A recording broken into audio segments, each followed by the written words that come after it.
This is Terms of Reference. I'm your host, Stephen Laddick. If you're like most people, you're probably listening to this podcast on a smartphone of some type. Maybe you're on your commute or an after-work walk with the dog. Others will listen to it on their laptop or office desktop machine in the background as they perform some other task. Now, when I talk about using technology, these types of examples are what I believe pops into most people's minds. And rightly so. I can attest to the fact that even in the most remote corners of Uganda, technology, as mobile devices and their applications, play a front and center role in the minds of everyone. But the term technology, or the application of scientific knowledge for practical purposes, extends far beyond smartphones and laptops. Technology can be as simple as a pulley system, a dam for a reservoir, or a hand crank water pump. As amazing as it sounds, for a huge amount of people in the world today, these simple types of technology are not only breakthrough, they're the key to a hand up out of poverty through the efficiencies that they bring. Paul Smith Lomas, my guest on today's 108th episode of the Terms of Reference podcast, not only thinks about how the application of technology can help lift people out of poverty, but the organization he leads, Practical Action, actually pursue technology justice.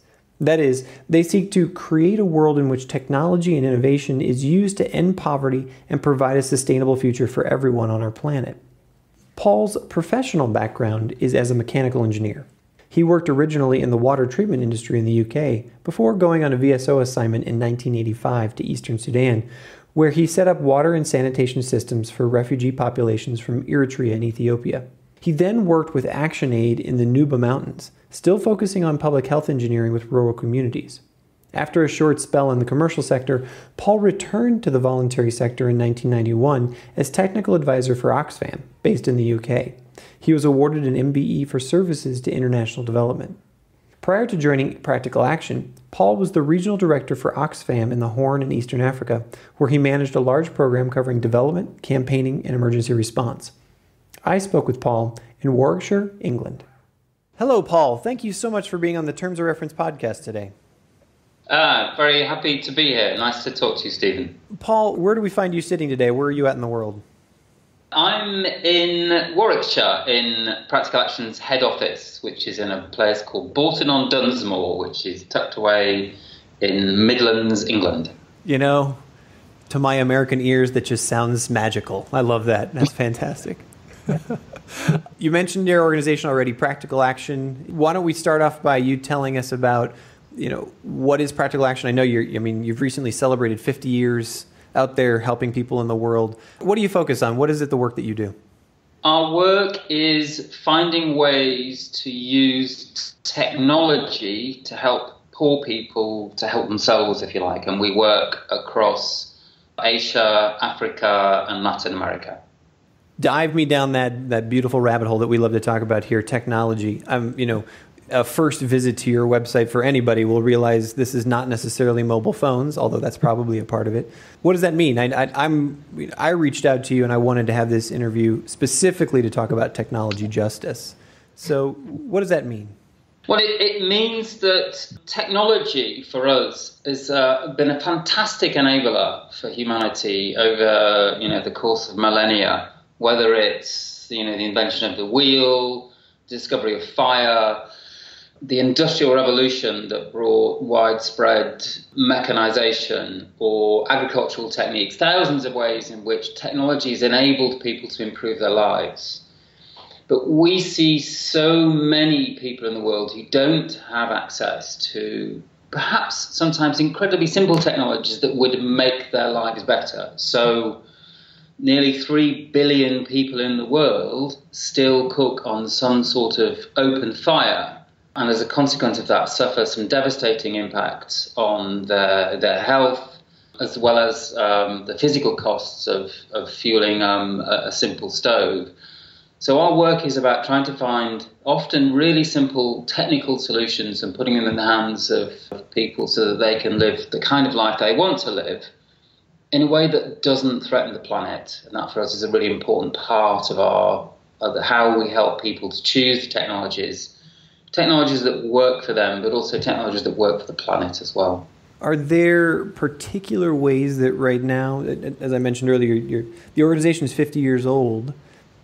Are there particular ways that you work now that you didn't work in the past? I mean, how has the organization evolved so that you're sort of staying on the forefront of assistance and helping others? Yeah, I mean, I wasn't here in practical action 50 years ago, but our strong base 50 years ago was very much around, I suppose, if you like, the invention of particular pieces of equipment, testing them out in workshops, primarily in the UK, and then taking them out to a series of projects across the world. I guess now we're a lot more of an organisation that works in partnership with others. So, that might be working with an academic institution. So in Peru at the moment, we're working with Cusco University to develop an early warning system to spot mudslides before they become devastating for communities, using a really simple piece of tech out of an iPhone. So an accelerometer produces an early warning signal that goes down to municipalities that people have got that time to be able to evacuate an area of their community before a mudslide might come to them. So that sense of collaborating and working with others, I guess, is probably a much, much bigger part of our work today than it was 50 years ago. Are there other ways, like as I look through the sort of menu of items, energy access, water and waste, disaster risk reduction, are there other ways that you are either borrowing from others, or are you out there researching, hey, here are these tech pieces and we then go implement them, or are you developing them yourself, or is it a combination of that? Yeah, it's probably a combination. So sometimes it might be, like the example I gave with the early warning systems in Cusco, where we're working directly with inventors, if you like, or academic institutions to invent things. We're doing a piece of work with a university in Harare in Zimbabwe at the moment about inventing a simple piece of equipment that can crack a marula nut, and for local community groups to be able to buy and maintain the equipment themselves. So still we are developing bits and pieces of equipment, but so a lot of the time it's about taking equipment that other people have developed and then finding the right ways to introduce them and use them with community groups. So you touched on earlier, energy access is quite a big thing for us at the moment. We're doing a lot of work in helping people get access to modern energy. So, and like loads of people know, the price of solar power is dropping. Mm-hmm. And the private sector is doing amazing things to produce highly reliable, cheaper and cheaper solar panels. So there's no real added value of practical action trying to support that technological innovation. But what we know we can do, and I think is a really interesting thing, is let's find ways to get those exciting technologies, those solar panels, into the hands of communities who really need them. And so sometimes that's about looking at commercial arrangements. How can a not-for-profit enterprise offer simple financing mechanisms so that people can buy solar panels on loan? Or how can a community come together and create a social enterprise that can create a small electricity grid so that they can get access to electricity for their clinics, their irrigation pumps for their fields, and for their homes to be able to, so that kids can do homework at night.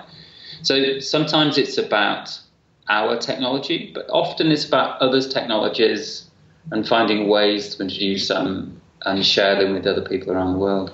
You talked about the mudslide example, and we're talking about energy access here. Is there a particular project that you can think of right now off the top of your head where you were just, it's kind of one of the ones that you put on the table when you're out, either having a cup of coffee or having a beer with somebody, and you're like, this was so awesome. Nobody's ever done this before, and it was almost so simple that you kind of shake your head. Why didn't anybody do this before? Oh, I mean, how long have you got? I guess about an hour. One of the ones I'm really excited about at the moment is something that actually, again, it's not our technology, but it's a piece of work we do currently in Bangladesh, and we call it sandbar cropping. Now, sandbar cropping, for people who've not visited Bangladesh, large areas of Bangladesh spends half of its time underwater, then half of its time exposed large expanses of sand, where very little agricultural activity ever goes on because it's very, very infertile land. Now, we, in looking at the challenge of landless farmers who really only find an income by selling their labour and have no access to land, we asked ourselves, but what about all of this land that lays fallow through most of the year? And we found an old technology where digging a simple pit, adding a small amount of fertiliser and putting a seed into that pit, you can produce a viable crop.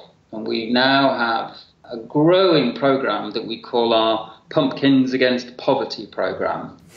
Nice. And currently we're taking thousands, tens of thousands of farmers through a very simple training program, showing them this technique, giving them support to be able to form groups and get access to land and register that land with government, and then selling pumpkins, storing pumpkins and eating pumpkins, and helping people to take themselves out of poverty. At the moment, we're reaching tens of thousands of small-scale farmers, but we think there's something here that can go much, much bigger. We're getting support now from the Bangladesh government.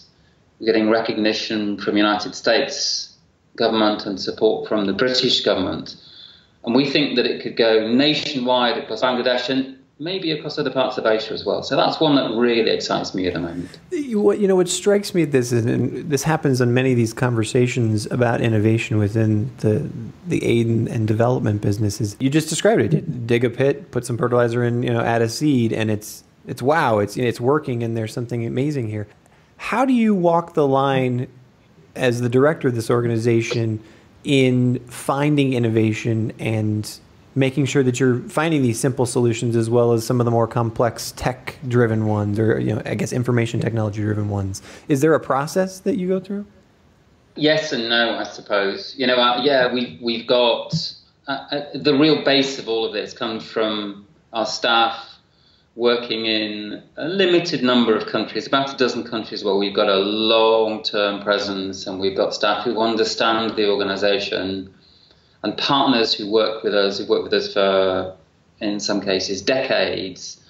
And they are really, I suppose, ultimately the engine for all of this innovation, what they're facing on a day-to-day basis, how they link with communities, how they link with partners, and looking for those solutions. We've got systems, we have a process of identifying and reflecting every quarter.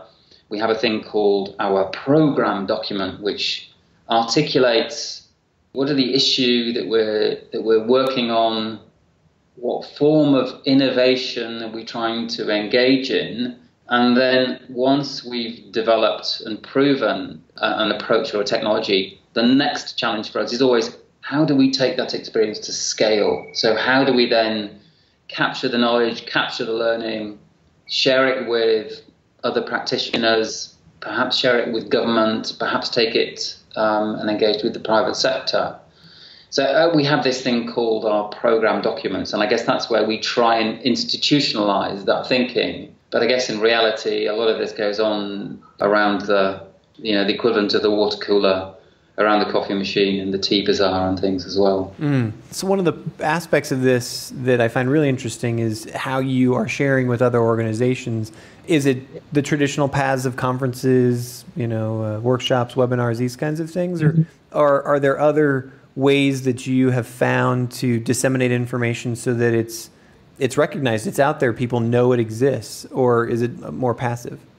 Yeah, no, Practical Action, I think, invests quite a lot of effort in what we talk about as our knowledge brokering role. So we actually have a publishing company as a part of the Practical Action group, and we publish not only our own experiences as an organisation, but also experiences of others. So we publish about 35 books a year. We've got a series of journals that we also publish, and we've just been in the process of digitizing those. So that's quite a lot of effort that seriously goes into that capturing and sharing of knowledge. But on different levels of the sort of knowledge sharing scale, we have a big focus on simple knowledge into the hands of individual practitioners, which we call our practical answers service. So that's it's a website, it's an app on mobiles, it's in local languages. Sometimes it's a telephone number or even snail mail where people can ask a very simple question in local language. And then on the other end of the sort of knowledge sharing scale, we have a consulting company that focuses on sharing knowledge and putting it into the hands of major institutions like the World Bank, European Union, perhaps the British government, perhaps a southern government, the Peruvian government or the Rwandan government. So we put a lot of focus on trying to capture and share knowledge in ways that we hope are relevant to the user. But there's always space to improve, I guess, isn't there? Thinking back over the last 2 or 3 years, can you identify maybe one or two of the biggest disruptions that you've seen in delivering aid and development assistance that either you're incorporating now or you're aware of and you're taking part in? Biggest disruptions in a positive sense or a negative sense? Positive or negative. I mean, things that are changing the way that we deliver assistance. So could be funding mechanisms, could be advance of some technology, the change of the way some policies work. I mean, I guess one of the big things that we're experiencing at the moment is the increasing emergence of middle-income countries that perhaps used to be very strong recipients of international aid, who now have their own income through their own national economic growth, who are now interested in taking experiences from organisations like Practical Action and utilising themselves. So I was in Bangladesh not very long ago, where we have not only our Pumpkins programme, but also a big programme looking at urban water and sanitation systems. And talking with the governor of municipality, he actually described Practical Action as his research and development wing. He said, your ideas are the things that I want to grasp and use. Now, I think that's a fantastic change in opportunity. So at one stage, whilst there's still an emphasis on people like Practical Action delivering a service and a tangible assistance to people, the idea that there are national governments who are ready and able to use that experience and replicate it many times over, that I find is a real significant and a really positive shift. And we're seeing similar tales like that in Bangladesh, in India, in Peru, in Kenya, and that's exciting. That does sound exciting. Are there any negative outcomes or negative side effects to that? I mean, that you're downsizing or you're finding that, I mean, obviously the characterization of the help that you're providing or as you said, as a research outlet are positive. Are there any unintended side effects there for your organization? Ironically, the challenge sometimes of those real stories of success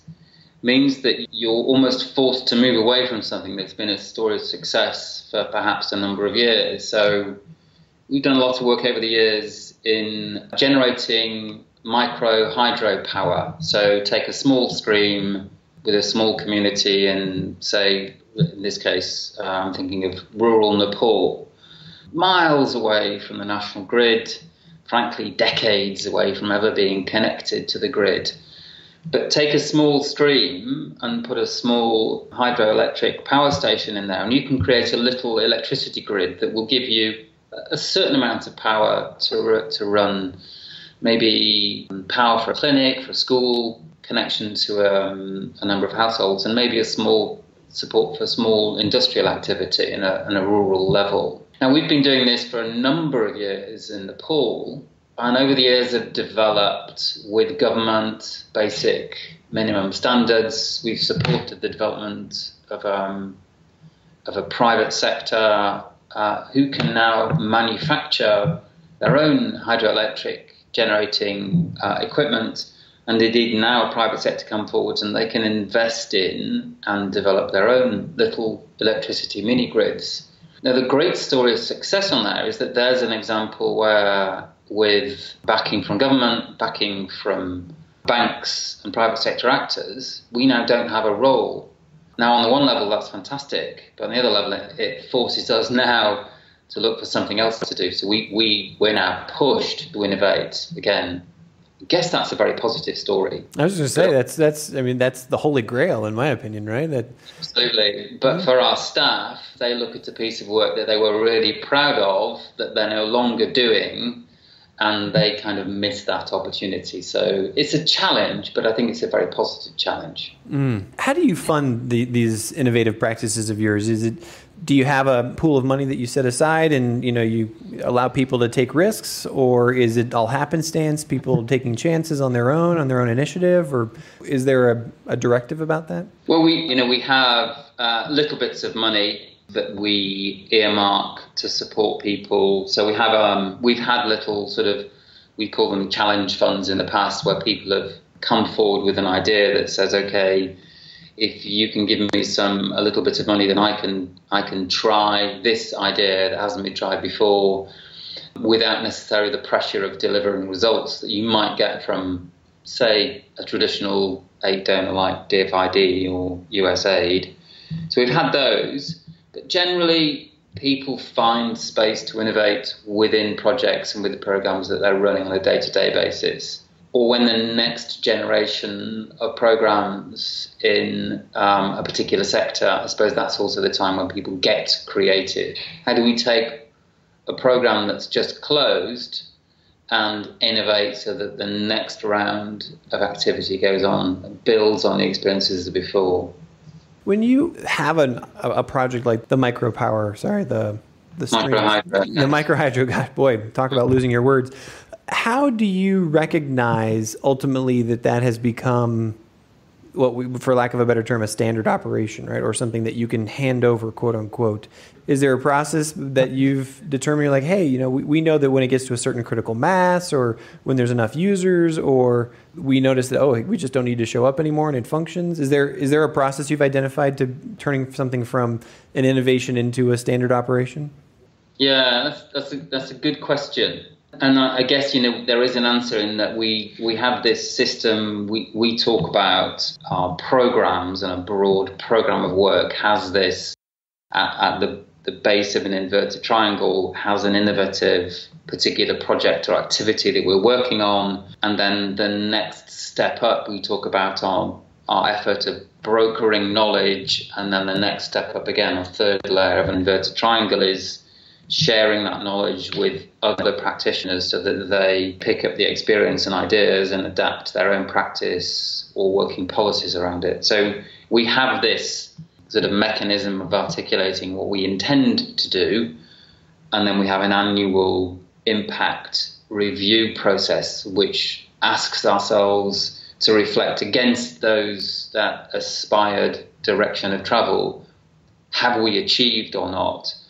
And then we layer that with additional efforts with external evaluators periodically coming in and asking and looking for evidence. So whether that be evidence of others' replication of our own practices or evidence of our own activities on a day-to-day basis at grassroots level, making a real difference to people's lives. So there are various systems in place, but really identifying, I think you used that phrase earlier on, that holy grail moment when you really can let go.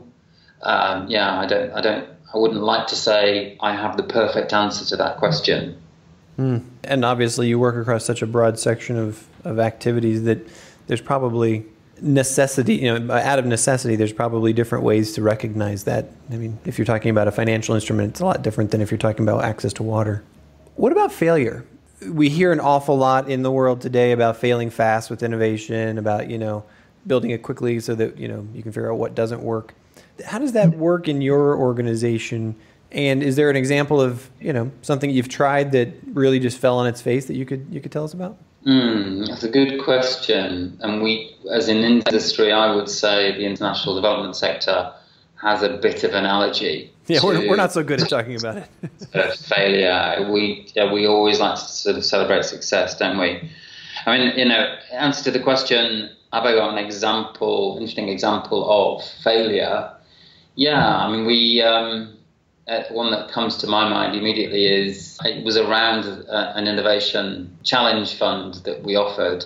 Our team in Kenya wanted some money to develop camel milk as a marketable product from northern Kenya, and we did a lot of work along the whole value chain, ultimately trying to get refrigerated milk into the capital city of Nairobi. And I think actually others have succeeded where we have failed, but we seem to fail at a number of fronts. But fundamentally, getting milk produced with sufficient hygiene and then sufficient cold chain linkages and sufficient market linkages was beyond us.